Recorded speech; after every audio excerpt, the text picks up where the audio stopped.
If you go by this theory, which means there are going to be way too many planets which has life. And if anything, this theory feels like more about right, isn't it?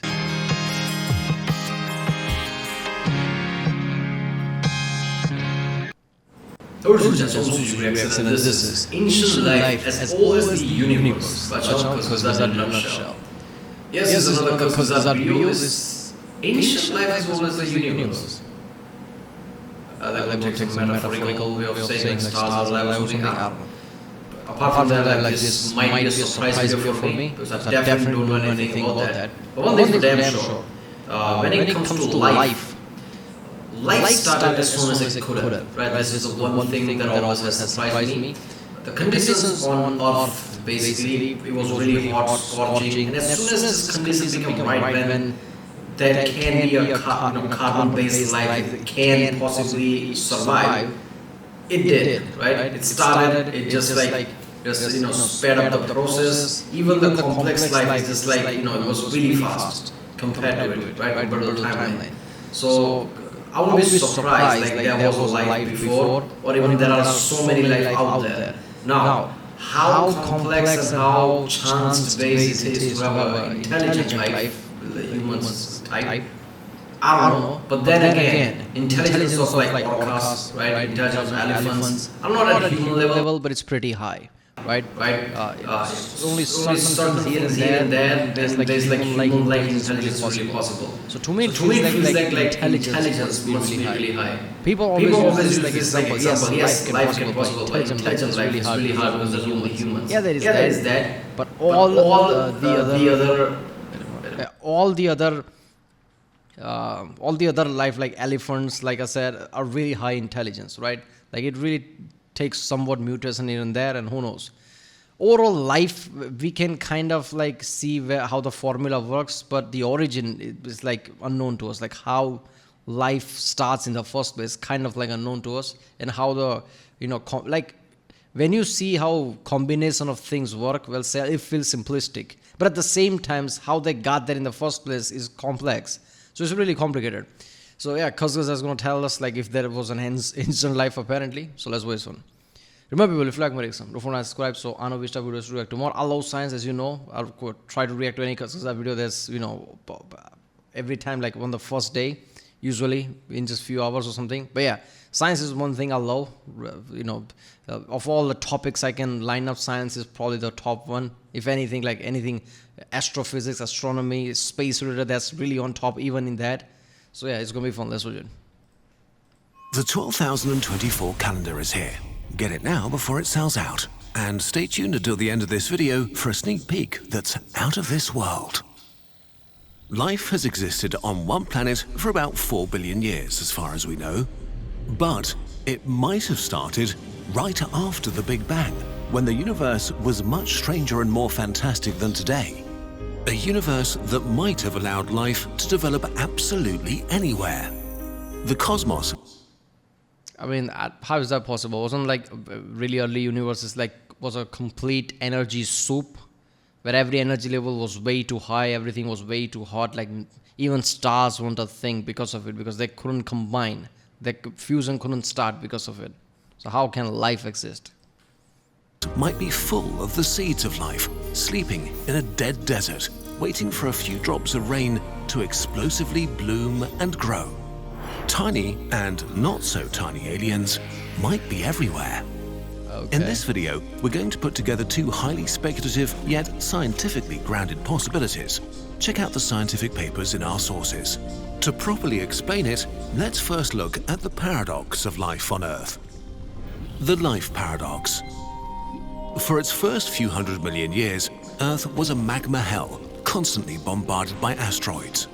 But basically, the second things calmed down and the first oceans formed, life just appeared, and zillions of microbes settled every nook and cranny they found.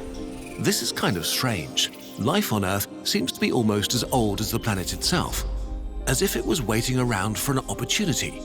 But life didn't only appear extremely quickly. In that tiny time window, it also crossed a huge gap.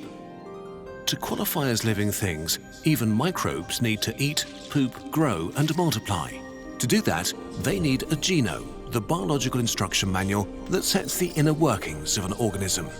How dead things with no genome become living things with genomes is one of the biggest riddles of science. Yeah. Simplifying a lot, the problem is that to have a functioning genome, you need proteins, and Yeah, genome thing is like, if we see how evolution has worked, that means the complication the genome offers.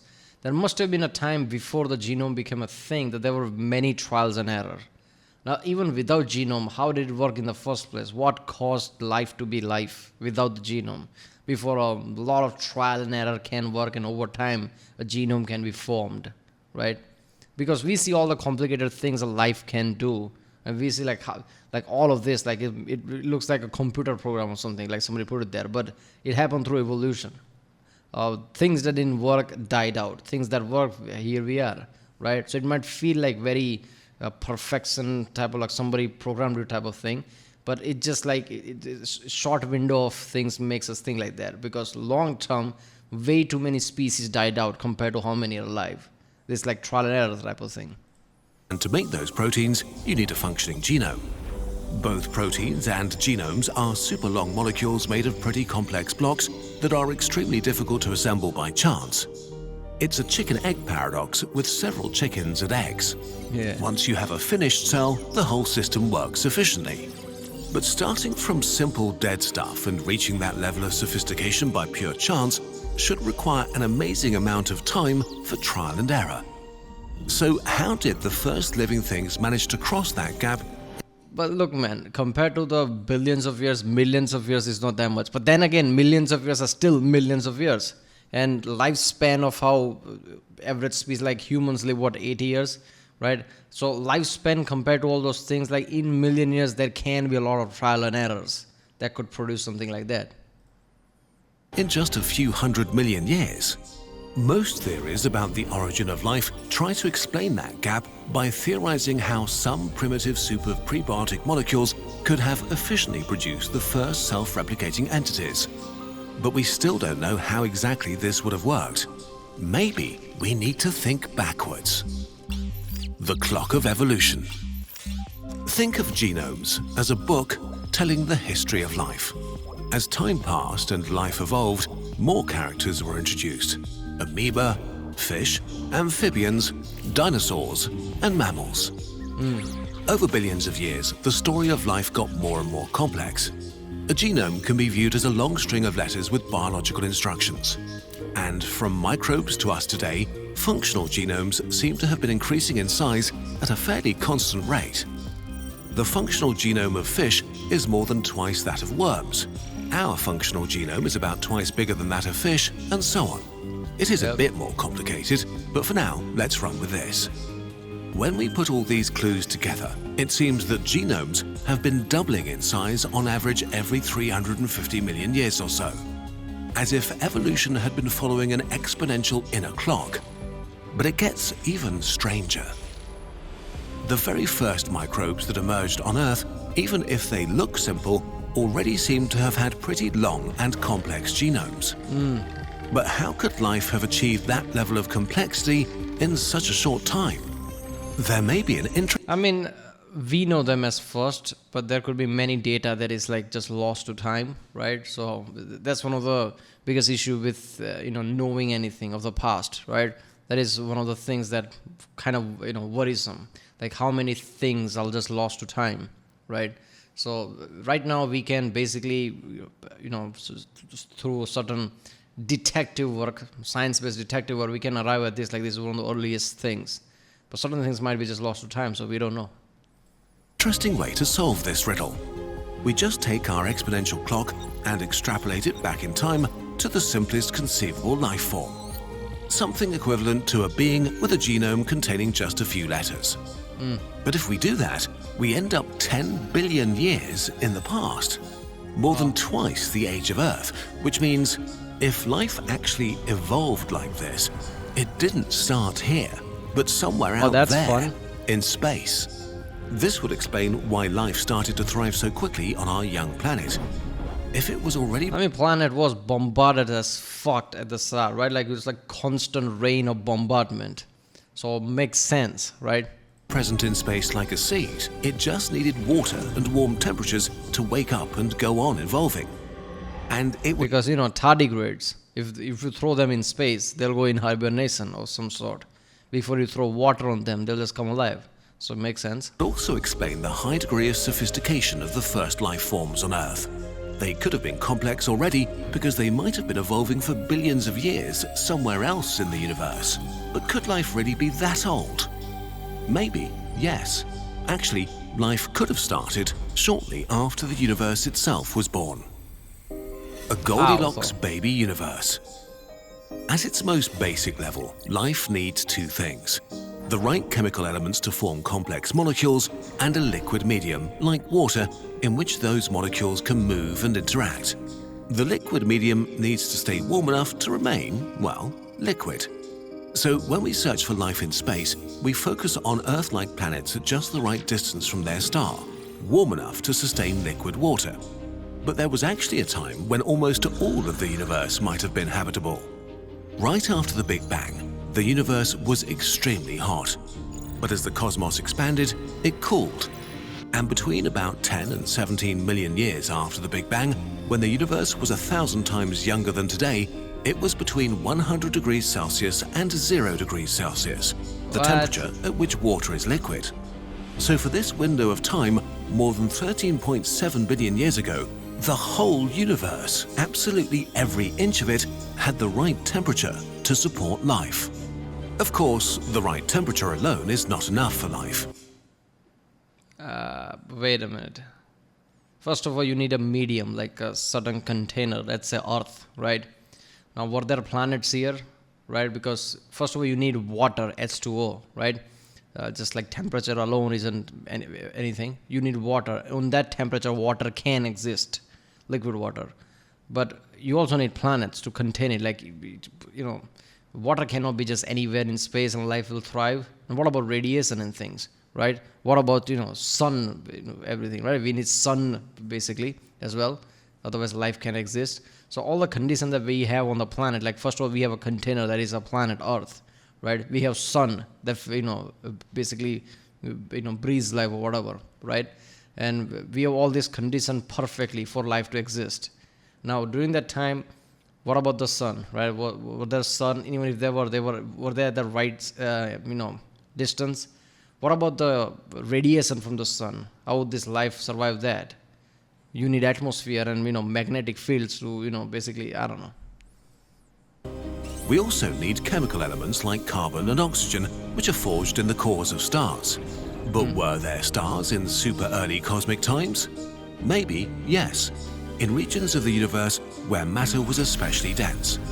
Such stars would have been very massive and gone supernova in just 3 million years, seeding the baby universe with the chemical elements needed to form dust, asteroids, planets, and the ingredients of life.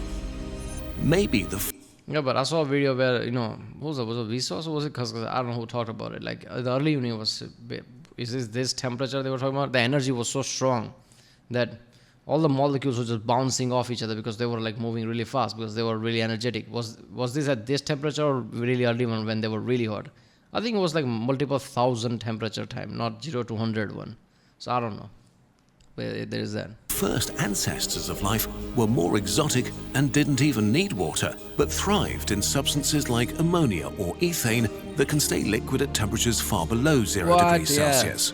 They could have been sustained by the lingering warmth of the Big Bang for tens of millions of years longer, well into a time when we know for sure there were stars and all the chemical elements. That is true, man. Just like, water alone is not that important. I mean, even the tardigrades can basically ignore radiation, so even the radiation might not be an issue, right? I didn't thought of that. So maybe it could probably happen. There could have been life really early on, damn. The real magic of this idea is that while the universe today is extremely deadly and hostile, back then the conditions for life might have been basically everywhere. For a period that may have lasted several dozen million years, primordial life might have been able to emerge on any rock, even between the stars, sowing the universe with the seeds of what, billions of years later, would become bacteria, trilobites, dinosaurs, and finally us. Makes At sense. some point, the universe cooled down below the right temperature for life to thrive, but some of those ancestral life forms may have continued to exist in the internal warmth of the first planets, frozen in asteroids or hibernating in cosmic dust. Yeah, they might have been so simple that they can go to hibernation basically. Even if they're dead, they're not really dead until they basically got bombarded into planets like Earth. If you go by this theory, which means there are going to be way too many planets which has life. Earth is not just one that received life, many other would have received it too. And if anything, this theory feels like more about right, isn't it? Like the complexity from the start is just like, that's what we mean, like we can't know how life started. Because the first account of life that we can see is already complicated. Like how do you directly, drop at complicated things like that? So this kind of explanation makes sense. Like billions of years of evolution slowly got to a point where you can have genomes and things like that, and then it bombarded on different planets. Dust, tiny seeds roaming the cosmos, waiting for new hospitable places to continue evolving. If they did, life now might be everywhere in the universe. Yeah. Will we ever know? I mean, go to one of the gas giants moon, right? And just check it out, Europa and shit like that. If there are like even if many of these moons have life, like where it can be has life, then that has to mean like that's probably the case, right? Because if we have life, right, obviously other area has life, and that life is like similar to us, like DNA based. If every life is unique and is started on its own, why would it be similar?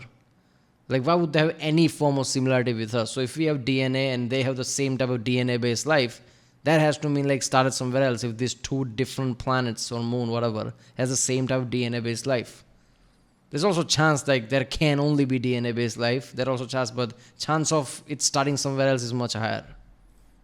All this makes for a nice story. And while both the habitability of the baby universe and our exponential clock of life are reasonable ideas, they're still speculative. One more possibility among many others trying to explain our existence today. But if life came to Earth from outer space, then it should have seeded other places in the solar system too. Maybe there are fossils in dry riverbeds on Mars. Maybe we'll soon find life in the warm underground oceans of Enceladus or Europa. Yeah, that's what I'm Titan saying. has seas, rivers and lakes of ethane and methane as warm as... If all of them, Titan, Europa, and all of them has life, and they're all DNA based, what Kurzgesagt's saying is true at that point then. Like life probably started somewhere else and it got bombarded everywhere else. the universe when it was 90 million years old. So finding exotic life on Titan would support the idea that life could have originated in the weird baby universe. So far, when we look at one like us. But maybe that's because life needed 10 billion years or more to reach the level of complexity that allows for a technological species. Maybe there are millions of worlds filled with microbes, oceans full of exotic fish, and continents of bizarre animals. Look, of all the scientific, discoveries we have made, even though they are complex, their track, I don't know how else to explain this, is kind of simplistic. So rather than finding some like complex way like life originates separately everywhere, like planet to planet or whatever, just with the right condition, rather than that having this being true, to me it feels like more better. I don't know how to say that. I don't know how do you say better in any scientific way. To me it feels like more right. It originated very early and bombarded everywhere else. If there is life everywhere, but everywhere it just started on its own, that to me feels like, I don't know. But if it started very early, that feels like, yeah, it's like, even though it's complex, but it's kind of simplistically, at least, I don't know how, tracking wise, I don't know how to say that. And maybe even others like us that just recently gained consciousness and are beginning to look at the sky, wondering if they're alone. Yeah, show eyes Life only, could why be not? flourishing right now in uncountable forms and in all kinds of cosmic environments. And if many of us share a common cosmic origin, we would all be part of a great cosmic family. The answer may lie in our cosmic... If alien comes here like we are all the same, everybody was like, yeah, we don't give a shit about that, man. Here's our nukes and here's our guns. another world, this time literal world war. backyard. Let's go and find out. It's time. Let's reveal the 12,000. Yeah, well, go to original video page link and buy their calendar. Yeah, this year, is this a calendar for the year 12,024? I don't know, but yeah, because epic channel, if you can support it, I guess. But yeah, this to me, this feels like, okay, of all the concept, this is like one of the great concept, right? So I'm glad this video was released. Usually whenever Kurzgesagt releases a video, it's like something I kind of know, generally know, but it just expand on my knowledge. This as an idea, obviously I never thought of it, and it just feels awesome. I hope this is true. Like, this is the one thing, like, if of all the ideas out there, I hope this one is the true. This is the one I'm like rooting for, let's just say. So yeah. Well, this was Ancient Life as Old as the Universe by channel Kurzgesagt in a nutshell. If you like my reaction, don't forget to subscribe, and yeah, I'll see you next time.